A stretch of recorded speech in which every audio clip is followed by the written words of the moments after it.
যে সব সাধকের বড় সাধক আমার দেশের চাষি। আবার এরকম কবিতা আছে যে যারা জুগায় মোদের অন্ন আমরা লড়ি তাদের জন্য। আমরা কৃষক দল করি। বাংলাদেশের এখনো 60 থেকে 70% মানুষ কৃষি পেশার সাথে জড়িত। আমাদের কৃষকেরা যদি উৎপাদন না করে, আমাদের শহরে বুদ্ধিজীবী ভদ্রলোক তাদের অন্ন জুটবে না। আমাদের কৃষকেরা উৎপাদন না করলে চাকরিজীবীদের বেতন হবে না। আমাদের কৃষকেরা উৎপাদন না করলে এই যে রাজনৈতিক দুর্বৃত্ত যারা হাজার হাজার কোটি টাকা বাংলাদেশ থেকে বিদেশে পাচার করেছে তাদের লুটের টাকা হবে না, সংস্থান হবে না। প্রিয় বন্ধুরা, সেই জন্য এই যে বাংলাদেশের অর্থনীতি যাই চলছে, এখনো বাংলাদেশের অর্থনীতির 50% 60% অবদান এই কৃষি থেকে আসে। অথচ আমার দেশের কৃষক উপেক্ষিত।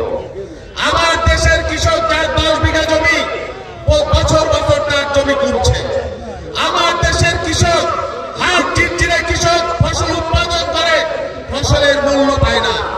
আমার দেশের কৃষক মূল্য যারা কৃষি পণ্য উৎপাদন করে মাথার ঘাম পায়ে ফেলে, সেই কৃষক তার বাবার চিকিৎসার টাকা জোগাড় করতে পারে না, আর সন্তানের পড়াশোনার টাকা জোগাড় করতে পারে না। আর শহরে ভদ্রলোক শ্রেণীর মানুষ যারা ওই যে আমাদের তথাকথিত নিয়ন্ত্রক গডফাদার, আমাদের ভাগ্য নিয়ন্ত্রা, তারা সেখানে বসে বসে ফুটানি করে। বাংলাদেশের সকল পেশার মানুষের সমবায় সমিতি আছে, ট্রেড ইউনিয়ন আছে, সংঘ আছে, কিন্তু বাংলাদেশের কৃষকের কোনো ঐক্য নাই, তাদের কোনো ট্রেড ইউনিয়ন নাই, তাদের কোনো সমবায় সমিতি নাই, তাদের কোনো ঐক্য নাই। বাংলাদেশের কৃষক যদি ঐক্যবদ্ধ হয়ে একবার শুধু বলতে পারে আমরা এই বছর কৃষি পণ্য উৎপাদন করব না, করব না, করব না, আমি বিশ্বাস করি সমস্ত রাজনীতি, সমস্ত ক্ষমতা কৃষকের পদতলে আসতে বাধ্য হবে। প্রিয় বন্ধুরা, বাংলাদেশের অর্থনীতি যে তিনটি, প্রথমত সরাসরি কৃষি উৎপাদন, দ্বিতীয়ত হল গার্মেন্ট শিল্প। এই গার্মেন্ট শিল্পের খবর নেন, বাংলাদেশের 80% কৃষকের সন্তান, তার ছেলেরা, তার মেয়েরা সেইখানে উৎপাদনের কাজে নিয়োজিত। তাহলে তো কৃষকই এই উৎপাদনের সাথে জড়িত, নাকি বলেন? বাংলাদেশের প্রবাসে যে রেমিটেন্স আসে, সেই রেমিটেন্স কারা পাঠায়? 80% রেমিটেন্স বাংলাদেশের কৃষকের সন্তান হাড় ভাঙা পরিশ্রম করে সেখান থেকে বাংলাদেশের রেমিটেন্স পাঠায়, আর আমরা এখানে ফুটানি করি। কৃষক ছাড়া যেহেতু বাংলাদেশ চলে না, তাহলে কেন এই কৃষক উপেক্ষিত থাকবে? কেন এই কৃষকের মর্যাদা থাকবে না? কেন কৃষকের জমি করতে থাকবে? কেন কৃষকের সন্তান পড়াশোনা করতে পারবে না? কেন কৃষকের বাবা মা উপযুক্ত চিকিৎসা পাবে না?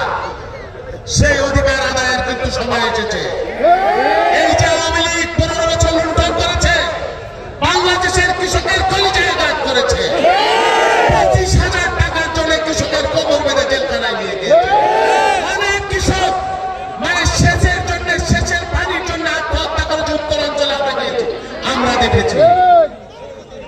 বন্ধুরা আমার, একজন ছিলেন জিয়াউর রহমান, ভালোবাসতেন কৃষককে। তিনি বলেছিলেন আমার দেশ বাঁচবে যদি আমার দেশের কৃষক বাঁচবে।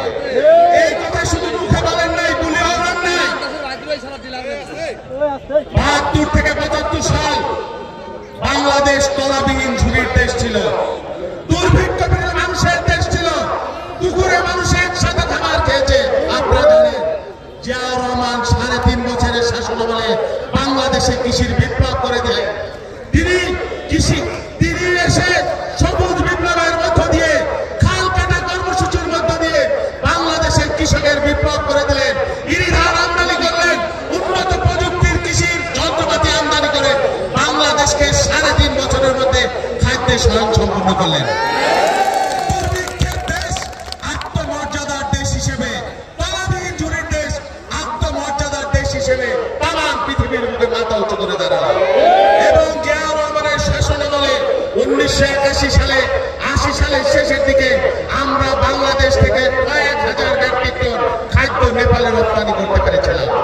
চিন্তা করতে পারেন কি দূরদর্শী মানুষ ছিলেন, যিনি বাংলাদেশকে ভালোবাসতেন, বাংলাদেশের গ্রামে গ্রামে ছুটে গিয়েছেন, কৃষকের বাড়িতে গিয়েছেন, তার কাছে পানি চেয়েছেন, এখানে পেঁপে গাছ লাগাতে বলেছেন, গরু শাক সবজি চাষ করতে বলেছেন। তিনি বলেছিলেন 1 ইঞ্চি জমি অনাবাদী রেখা যাবে না। সেই মানুষটাকে বাঁচতে দিল না। খালেদা জিয়া ক্ষমতা আসলেন 91 সালে হলে লড়াই সংগ্রাম করে তিনি এসে 5 বিঘা জমি 25 বিঘা জমির খাজনা মওকুফ করে দিলেন। কি তাই নাই? 25 বিঘা জমির খাজনা মওকুফ করে দিলেন কৃষকের, এবং 5,000 টাকার কৃষি ঋণ মওকুফ করে দিলেন ওই সময়। তিনি সশর্ত কৃষকের ঋণের ব্যবস্থা করলেন। আর আমাদের নেতা তারেক রহমান, তিনি আমাকে কৃষক দলের যখন দায়িত্ব দেন আমাদেরকে, তখন তিনি একটা স্বপ্নের কথা বলেছিলেন বাংলাদেশের কৃষি এবং কৃষক নিয়ে। সেই স্বপ্ন পূরণের লক্ষ্যে আমরা বাংলাদেশের 4,500 ইউনিয়নে এইভাবে একইভাবে আমরা কৃষক সমাবেশ করছি, কৃষকের কাছে যাচ্ছি, তাদের সাথে মত বিনিময় করছি, তাদের কষ্টের কথা আমরা শুনছি, এবং আগামী দিনে এই কৃষকের ভাগ্য উন্নয়নের জন্য যা যা করণীয় সমস্ত কিছু করবার আমরা অঙ্গীকার করছি। আমার নেতা তারেক রহমান রাষ্ট্র ক্ষমতায় ছিলেন না, তিনি বিএনপির যুগ্ম মহাসচিব, সিনিয়র যুগ্ম মহাসচিব যখন ছিলেন, তিনি তার বাবার মতো গ্রামে গ্রামে ছুটে বেড়েছেন, ঈশ্বর দিতে গেছেন পেঁপের খামার দেখতে, পেঁপে বাচ্চা বিশাল এক পেঁপে খামার। তার কৃষি উৎপাদন তিনি কিভাবে করছেন, পেঁপে উৎপাদন আরো কিভাবে বৃদ্ধি করা যায়, তাকে আরো কিভাবে উৎসাহিত করা যায়, আরো মানুষকে কিভাবে এই চাষ উৎসাহিত করা যায়, তিনি সেখানে গিয়েছেন, কথা বলেছেন।